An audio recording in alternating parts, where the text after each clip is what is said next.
Hello अस्सलाम वालेकुम students. Question number 11 है बुक 3 का exercise 2B। This is regarding inverse function. ठीक है, सो इनवर्स फंक्शन के क्वेश्चन नंबर 9 तक हमने करवा दिया था आपको। क्वेश्चन नंबर 11 मैं भी करवा रहा हूँ आपको।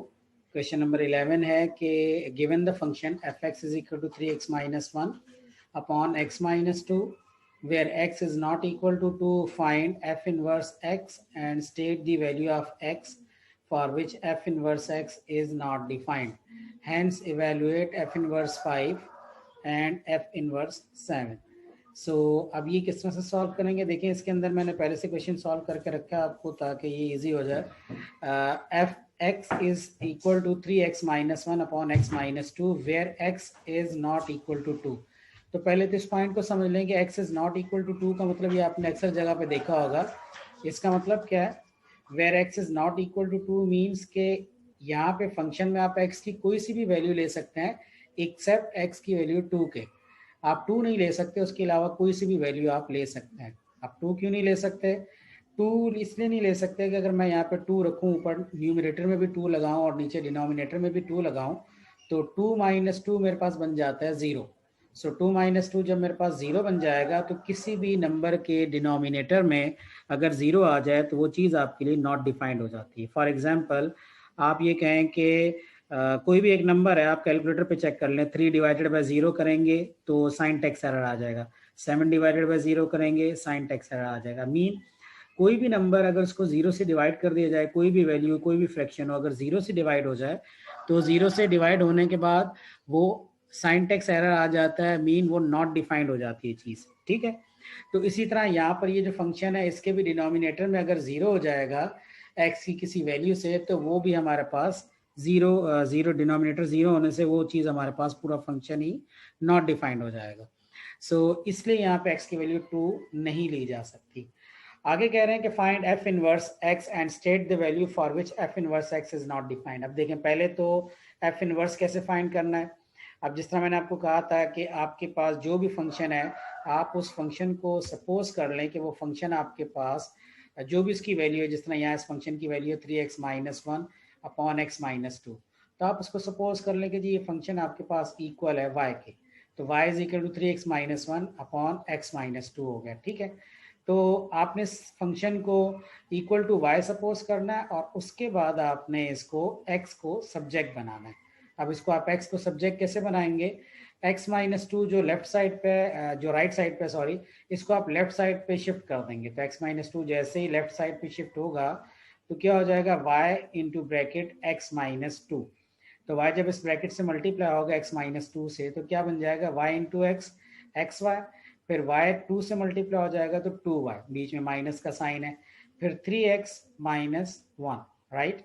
3x को आप शिफ्ट कर दें लेफ्ट साइड पे और माइनस 2y को हमने शिफ्ट कर दिया राइट साइड पे, तो प्लस 3x इधर आके माइनस 3x हो गया और माइनस 2y इधर आके प्लस 2y हो गया ना। अब यहाँ पे लेफ्ट साइड पे आपके पास जितनी भी x की टर्म्स हैं, या वैसे भी समझ लो कि जब कभी भी आप किसी चीज़ को सब्जेक्ट बनाते हो, क्योंकि ये जी भी क्वेश्चंस होते हैं कि आपने किसी एक वेरिएबल को सब्जेक्ट बनाना होता है, तो सब्जेक्ट बनाने के लिए आप क्या करते हैं, सब्जेक्ट बनाने के लिए आप जितने भी वेरिएबल्स हैं, जिस तरह एक्स को सब्जेक्ट बनाना है, जिस जिस टर्म में एक्स है उन सब टर्म्स को एक तरफ ले आए आप। जिस तरह एक्स वाई में एक्स था, माइनस 3x के अंदर भी एक्स था, तो इन सारी टर्म्स को जिसके अंदर एक्स प्रेजेंट है आप उनको एक साइड पे इकट्ठा कर दें, तो ये लेफ्ट साइड पे आ गए, और जिनमें एक्स नहीं है उनको आप राइट साइड पे ले दें। तो माइनस 2y में एक्स नहीं था, ये राइट साइड मैंने शिफ्ट कर दिया। अब जितनी टर्म में से आपने x एक तरफ आप ले आए, उन टर्म में से आप x को कॉमन ले लें। तो यहाँ से मैंने x कॉमन ले लिया, तो x को अगर मैं कॉमन ले लेता हूँ तो पीछे ब्रैकेट में मेरे पास आ जाता है y माइनस 3। एक्स वाई में से x बाहर आ गया तो y अंदर रह गया। सिमिलरली माइनस 3x में से भी x आप कॉमन ले चुके हैं तो पीछे आ जाएगा आपके पास minus 3। So this is equal to 2y minus 1। Now x को सब्जेक्ट बनाने के लिए पूरी ब्रैकेट जो है, जो कि इससे x से इस वक्त मल्टीप्लाई हो रही है क्योंकि बीच में कोई साइन नहीं है, x और इस ब्रैकेट के मीन ये आपस में मल्टीप्लाई हो रही है, तो आप यहाँ पे इसको इक्वल के दूसरी तरफ शिफ्ट करोगे। जैसे इसको इक्वल के दूसरी तरफ शिफ्ट कर दोगे तो ये यहाँ पे आके डिवाइड हो जाएगी। So this becomes 2y minus 1 upon y minus 3। ठीक है, अब ये आपके पास इन्वर्स बन जाता है, जैसे आप एक्स को सब्जेक्ट बनाते हो तो ये इन्वर्स बन जाती है चीज़ आपकी। इसमें सिर्फ एक चेंज करना होता है, एफ एक्स की जगह आपने लिख दिया एफ इन्वर्स, और जहाँ आपने वाई लिखा हुआ था वो सिर्फ फॉर द टाइम बीइंग हमने वाई यूज़ किया था, क्योंकि बेसिकली क्वेश्चन के अंदर सिर्फ एक ही वेरिएबल है। अगर आप क्वेश्चन देखो तो क्वेश्चन में दो दो वेरिएबल नहीं है, क्वेश्चन में सिर्फ एक ही वेरिएबल है, ठीक है। तो हमने सिर्फ एक ही वेरिएबल यूज़ करना, वाई को हमने रिप्लेस कर दिया एक्स के साथ।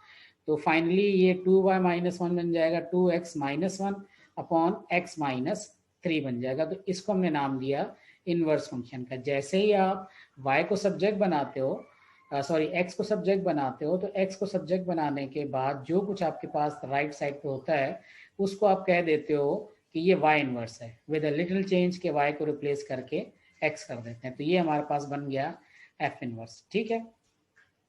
इसके बाद क्या करते हैं, इसके बाद हम ये करते हैं कि नेक्स्ट है and state the value of x for which F inverse x is not defined. अब नॉट डिफाइंड मैं अभी बता चुका हूँ कि नॉट डिफाइंड चीज़ें कब होती हैं, जब किसी भी चीज़ के डिनोमिनेटर के अंदर ज़ीरो आ जाती है। यहाँ इसके डिनोमिनेटर के अंदर अगर ज़ीरो आ जाता है तो ये हमारे पास नॉट डिफाइंड हो जाएगा। अब इसका डिनोमिनेटर क्या है, इसका डिनोमिनेटर है x-3, तो मैंने यहाँ लिख दिया x-3 is equal to 0। So x-3 equal to 0 जैसे ही मैं करता हूँ, -3 को मैंने राइट साइड पे शिफ्ट किया, सो ये बन जाएगा x इज इक्वल टू +3, ठीक है। मीन जैसे ही x की वैल्यू 3 होगी, ये इनवर्स फंक्शन इसका नॉट डिफाइंड हो जाएगा, क्योंकि 3 - 3 0 हो जाएगा और पूरा फंक्शन नॉट डिफाइंड हो जाएगा, ठीक है।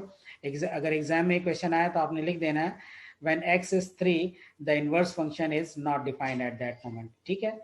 अच्छा, उसके बाद है आपके पास hence evaluate f inverse 5 and f inverse 7। अब f inverse 5 और f inverse 7 आपने कैसे फाइंड करना है, देखो इसमें से एक पार्ट मैंने किया, दूसरा आप खुद भी कर सकते हैं। f inverse 5 में सिंपल है, जहाँ x है वहाँ पे आपने इनवर्स के फंक्शन में 5 प्लेस कर देना है।